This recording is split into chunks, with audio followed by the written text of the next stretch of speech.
പെരിങ്ങോട്ടുകര ദേവസ്ഥാനത്ത് പ്രതിവാര നൃത്ത സംഗീതോത്സവത്തിന്റെ ഭാഗമായി ഞായറാഴ്ച രാവിലെ ഗുരുവായൂർ ബിജു ബാലയും സംഘവും ശ്രീരാമ കീർത്തനങ്ങൾ ഉൾപ്പെടുത്തി സമ്പ്രദായ ഭജന നടത്തി.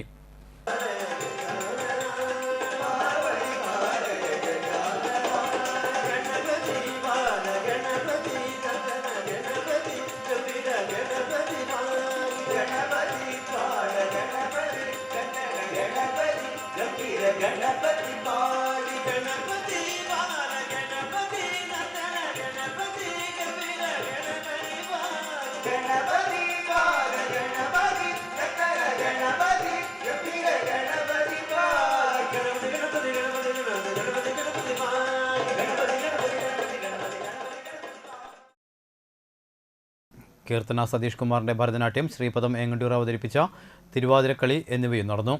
ദേവസ്ഥാനാധിപതി ഡോക്ടർ ഉണ്ണി ദാമോദര സ്വാമികൾ കലാകാരന്മാരെ ആദരിച്ചു.